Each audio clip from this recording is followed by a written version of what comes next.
దేవుని మందిరములో అనగా జీవము గల దేవుని సంఘములో జనులు ఎలాగూ ప్రవర్తింపవలనో అది నీకు తెలియవలనని ఈ సంగతులను వ్రాయిచున్నాను. జైల్లో ఉండి కూడా మానలేదండి సువార్త.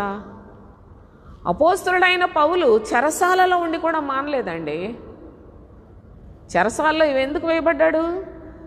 ఈ సువార్త నిమిత్తము సంకెళ్లతో బంధింపబడి ఉన్నానంటాడు. క్రీస్తు సువార్తను ప్రకటించడం వల్లే కదా సంకెళ్లతోటి బంధించబడ్డాడు. ఆ సంగతిని తనకు తాను చాలా స్పష్టముగా తెలియచేయుచున్న అనుభవాలు కూడా మనం చూస్తాం. అయితే సంఘము చూడండి, కొలసీలకు వ్రాస్తూ అంటాడు, ఇప్పుడు మీ కొరకు నేను అనుభవించుచున్న శ్రమల యందు సంతోషించుచు సంఘము అను ఆయన శరీరము కొరకు క్రీస్తు పడిన పాట్లలో కొదువైన వాటి యందు నా వంతు నా శరీరమందు సంపూర్ణము చేయుచున్నాను.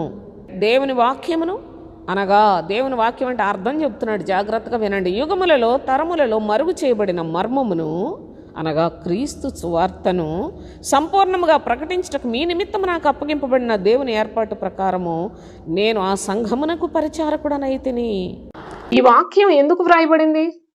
దేవుని యొక్క పరిశుద్ధులు ఎలా ఉండాలో, పరిచారకులు ఎలా ఉండాలో స్పష్టంగా మనకు తెలియటానికి, శ్రేష్టమైన సంఘం ఎలా ఉండాలో మనము కనులారా చూచి నమ్మకముగా జీవించడానికి తగినట్లుగా ప్రభు అయిన తండ్రి ఎంత పరిశుద్ధ లేఖనాలు వ్రాస్తే కనిపించిన ప్రతి వ్యక్తిని బోధకుడుగా నమ్మి వాళ్ళ యొక్క అబద్ధాలను నమ్మి వాళ్ళతో మోసగించబడి నానా విధాలుగా మీ బ్రతుకులకు మీరే హాని చేసుకుంటున్నారు. ఇది మీకు క్షేమమేనా? ఆలోచన చేయండి.